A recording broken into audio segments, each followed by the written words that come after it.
Last episode में हमने देखा था हाइंशन ने एरिस्टोक्रेट स्पिरिट को मार दिया था, लेकिन वो एरिस्टोक्रेट स्पिरिट जान से नहीं मरी थी, क्योंकि अभी तक हाइंशन ने उसका स्पिरिट स्टोन डिस्ट्रॉय नहीं किया था। जब तक उसका स्पिरिट स्टोन सही सलामत था तब तक वो स्पिरिट अमर थी। जिसके बाद हाइंशन वहाँ से वापस लौटने के लिए तैयार हो जाता है। इधर यांगली जो अभी के लिए यही सोच रही थी कि हाइंशन इतना ज़्यादा पावरफुल कैसे बन गया, उसे हाइंशन की आवाज़ सुनाई पड़ती है। अब आगे उस आवाज़ को सुनकर वो सभी लोग बाहर देखने चले आते हैं कि आखिर क्या हुआ है एंड हाइंशन उन्हें आवाज़ क्यों मार रहा है।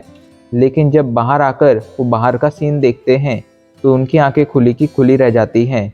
अभी के लिए उनके सामने एक बड़ा सा गोल्डन लायन था, जिसकी पीठ पर हाइंशन बैठा हुआ था एंड उसकी पीठ पर अभी के लिए कई सारे बीस्ट की बॉडीज रखी हुई थी।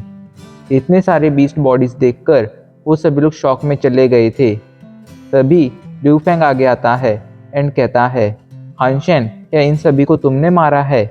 तो इस पर हाइंशन बहाना बनाते हुए कहता है, नहीं नहीं, इन्हें मैंने नहीं मारा है। दरअसल कुछ बीस्ट आपस में फाइट कर रहे थे, तभी वहाँ पर एक एरिस्टोक्रेट स्पिरिट आ गई थी, उसने इन सभी को मारा है। इन सभी को मारने के बाद जब वो वहाँ से चली गई तो मैं इन सबको लेकर यहाँ पर चला आया। अभी के लिए उसका लक देखकर सभी लोग शॉक में चले गए थे एंड सोचने लगे थे कि आखिर ये बंदा कितना ज़्यादा लकी है। सभी ने भले ही उसकी बात मान ली थी, लेकिन यांगली को अभी भी लग रहा था कि हाइंशन कुछ ना कुछ तो छिपा रहा है। तभी एक बंदा कहता है, हाइंशन तुम इतना सारा मीट नहीं खा सकते हो, तो क्या तुम इसे बेचोगे?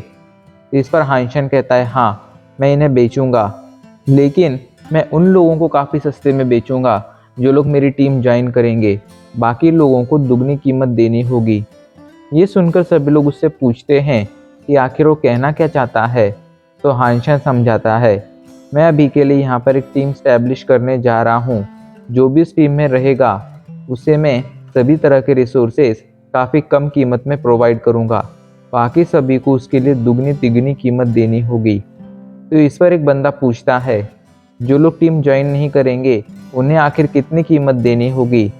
तो हाइंशन मुस्कुराते हुए कहता है, जो मेरी टीम ज्वाइन नहीं करेगा उसे इवॉल्वर लेवल का एक ए जोन लाइसेंस देना होगा। ये सुनकर सभी लोग उसे गुस्से से घूरने लगते हैं एंड तभी एक बंदा मौका देखकर जाकर उन बॉडीज़ को चुराने की कोशिश करता है। लेकिन जब हाइंशन ये देखता है तो वो जल्दी से अपना खंजर बाहर निकालता है एंड एक ही हमले में उसका हाथ काट डालता है। अभी के लिए ये सब देखकर वहाँ मौजूद बाकी के लोग गुस्से में आ गए थे, तो सभी लोग एक साथ जाकर हाइंशन पर हमला करने लगते हैं। जब यांगली ये देखती है तो हाइंशन की मदद करने जाने लगती है, लेकिन उसे कुछ करने की ज़रूरत ही नहीं पड़ती है, क्योंकि हाइंशन ने बहुत ही ईजिली उस पर हमला करने वाले हर एक बंदे को बुरी तरह से घायल कर दिया था। कुछ लोग पीछे से आकर उस पर हमला करने वाले थे, पर बाकी सभी की ऐसी हालत देखकर वो लोग अपनी जगह पर ही रुक जाते हैं। लेकिन तभी वहाँ पर ट्विंग आ जाते हैं। ट्विंग को देखकर सभी लोग उनसे कहने लगते हैं, ट्विंग आइए हमारी मदद कीजिए, इस लड़के ने हमारे साथियों को मारने की कोशिश की है, आपको इसे मारकर इन सभी का बदला लेना ही होगा। तभी ट्विंग हाइंशन की तरफ आगे बढ़ने लगते हैं। ये देखकर यांगली आगे आती है एंड समझाते हुए कहती है, ट्विंग इसमें हाइंशन की कोई गलती नहीं है, ये सभी लोग हाइंशन का शिकार चुराने की कोशिश कर रहे थे, इसलिए हाइंशन ने उन्हें मारा है। ल्यू फेंग भी अभी के लिए यांगली का साथ देता है, लेकिन क्विंग उन सभी को रोक देते हैं एंड कहते हैं, मैंने डिसाइड कर लिया है मुझे क्या करना है। क्विंग एक बहुत ही पावरफुल इवॉल्वर थे, यहाँ मौजूद सभी लोगों में वो सबसे ज़्यादा पावरफुल थे। ऐसे में अभी के लिए यांगली को चिंता हो रही थी कि कहीं अगर उन्होंने हाइंशन पर हमला किया तो हाइंशन मारा ना जाए। क्विंग हाइंशन के सामने जाकर खड़े हो जाते हैं। हाइंशन अभी के लिए फाइट के लिए पूरी तरह से तैयार था, लेकिन तभी क्विंग अपने पास से अपनी पतली सी स्वॉर्ड निकालते हैं एंड अगले कुछ ही पलों में वो सभी लोग जिन्होंने हाइंशन पर हमला करने की कोशिश की थी उन सभी को मौत के घाट उतार देते हैं। जिसके बाद वो हाइंशन के सामने झुकते हुए कहते हैं, मास्टर हाइंशन मुझे माफ़ कर दीजिए, मुझे यहाँ पर आने में थोड़ा लेट हो गया, इस वजह से आपको इन सभी मुसीबतों का सामना करना पड़ा। आप चाहे तो इसके लिए मुझे पनिश कर सकते हैं। वहीं क्विंग को हानशन के सामने झुकता देख सभी लोग शॉक में चले गए थे। किसी को समझ नहीं आ रहा था कि आखिर क्यों क्विंग हानशन के सामने झुक रहे हैं, पर हानशन समझ गया था। हानशन कहता है कि आप निंग फैमिली से हैं। तो इस पर क्विंग कहते हैं, हाँ मैं निंग फैमिली से हूँ। मैं निंग फैमिली का सबसे बड़ा बेटा हूँ, लेकिन सबसे नाकारा भी। मेरी वजह से आज आपको इतनी ज़्यादा प्रॉब्लम का सामना करना पड़ा, इसके लिए मैं माफ़ी मांगता हूँ। मेरा भतीजा शैंटियान बहुत ज़्यादा नादान है, इस वजह से पास्ट में उसने आपको परेशान करने की कोशिश की थी, पर मुझे उम्मीद है आप उसकी सभी गलतियों को माफ़ कर देंगे। मेरे डैड खुद आकर आपसे माफ़ी मांगना चाहते थे, लेकिन फिर उन्हें ऐसा लगा कि उनके ऐसा करने से आपकी पर्सनल लाइफ में डिस्टरबेंस क्रिएट हो सकती है, इस वजह से उन्होंने ऐसा नहीं किया। उम्मीद है आप हमारी गलतियों के लिए हमें माफ़ कर देंगे। वहीं सभी लोग जब ये देखते हैं तो उन्हें समझ नहीं आता है कि आखिर सामने चल क्या रहा है। वहीं यांगली मन ही मन कहती है, निंग फैमिली भी हानशैन के सामने इतने अच्छी तरह से बिहेव कर रही है, कहीं वो सच में तो हानजिंग का वंशज नहीं है। अभी के लिए वो अपने ख्यालों में खो गई थी।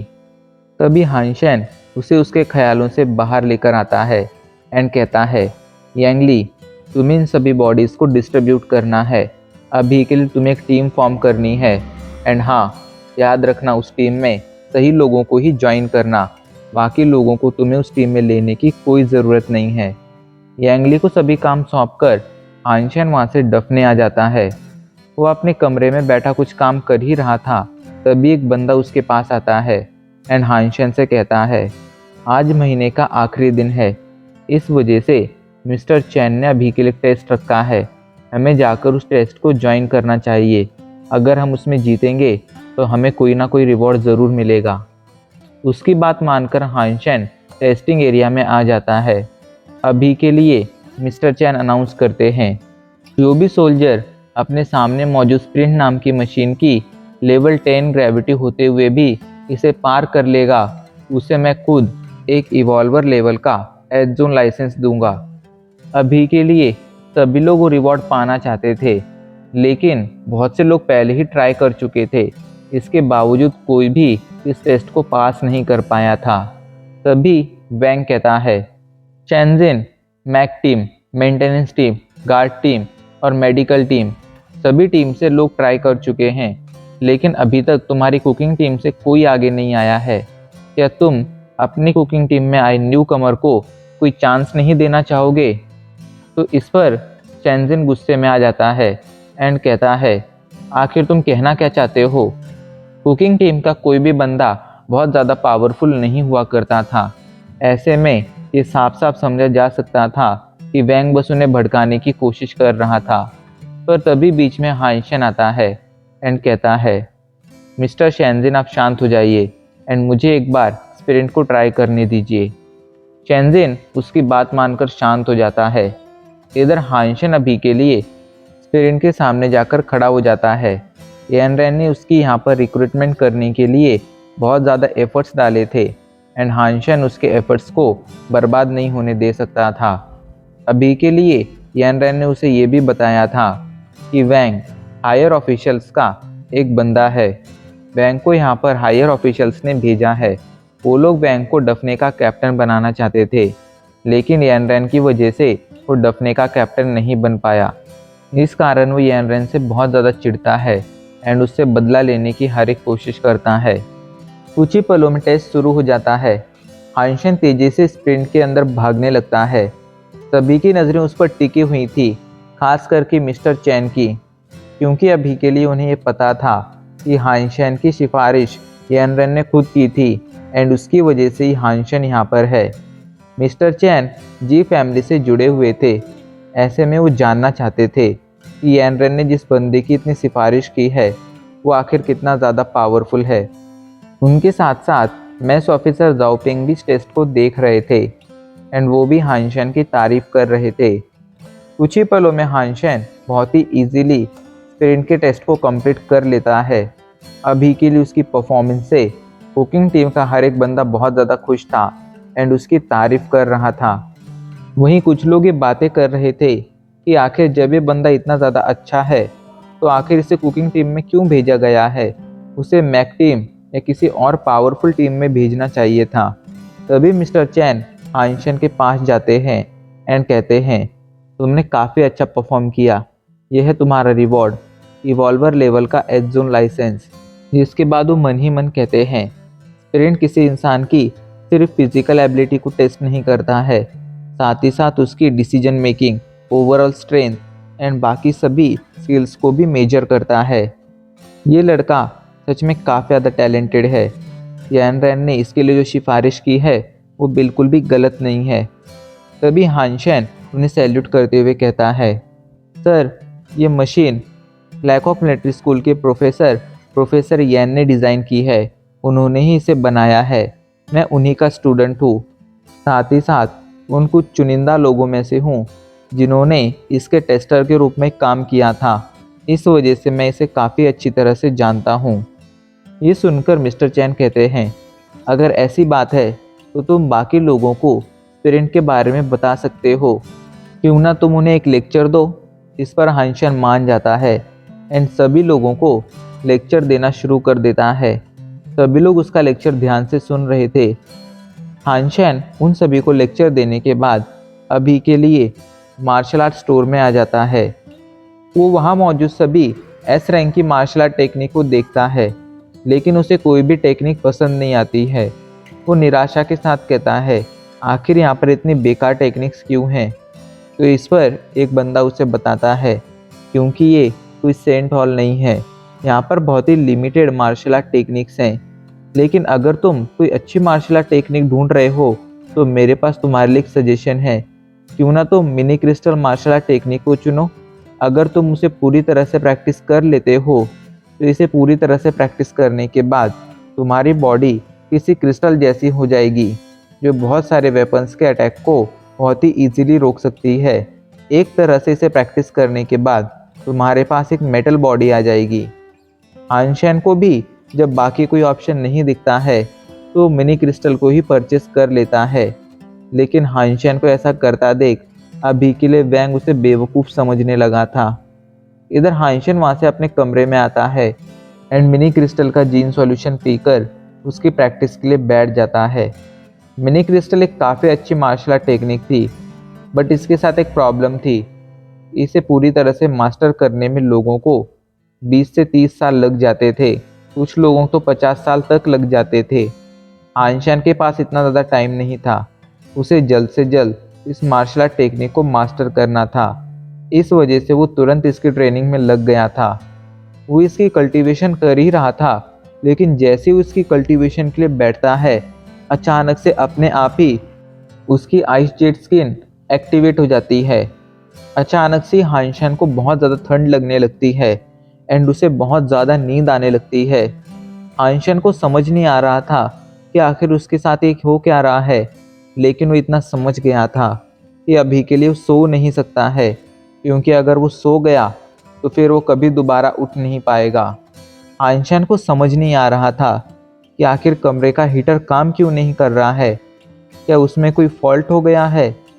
पर थोड़ी देर में उसे समझ आने लगता है कि अभी के लिए कमरा ठंडा नहीं हुआ है, बल्कि सिर्फ उसकी बॉडी ठंडी हुई है।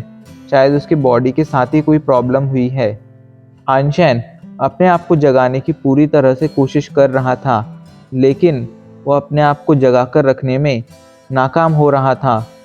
उसे बहुत ही ज़्यादा गहरी नींद आ रही थी एंड वो चाहकर भी खुद को उस नींद से दूर नहीं ले जा पा रहा था।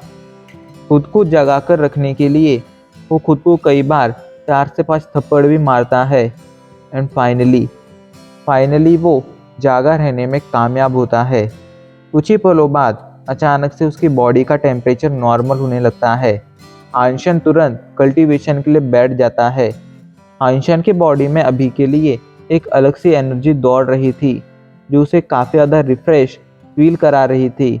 उसे फील हो रहा था कि उसकी पावर वक्त के साथ और ज़्यादा बढ़ रही है। हानशेन कुछ ही पलों में अपनी कल्टीवेशन कंप्लीट कर लेता है, जिसके बाद वो इस सोच में पड़ जाता है कि अचानक से उसकी आइस जेट स्किन एक्टिवेट क्यों हो गई थी। लेकिन तभी जब वो चेक करता है तब उसे पता चलता है कि अभी के लिए वो आइस जेट स्किन की फर्स्ट लेवल पर पहुंच चुका है। हानशन काफ़ी समय से इसकी प्रैक्टिस कर रहा था, लेकिन वो इसकी फर्स्ट लेवल पर नहीं पहुंच पाया था। बट आज जब उसने मिनी क्रिस्टल का सॉल्यूशन पिया एंड उसकी प्रैक्टिस की, तो तुरंत इसकी फर्स्ट लेवल पर पहुंच गया था। शायद mini crystal and ice jet skin इसी तरह से एक दूसरे से रिलेटेड थी। हानशन जल्दी से वॉशरूम में जाकर अपनी बॉडी को चेक करता है। उसकी बॉडी पर अभी के लिए छोटे छोटे क्रिस्टल्स आ गए थे, जिन्होंने उसकी पूरी बॉडी को कवर कर रखा था। अभी के लिए उसकी नॉर्मल बॉडी एक क्रिस्टल बॉडी में बदल चुकी थी।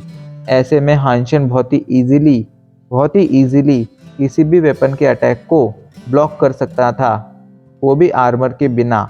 एंड ये काफ़ी ज़्यादा कमाल की बात थी। एंड अब इसी के साथ हमारा एपिसोड आज यहीं पर ख़त्म हो जाता है।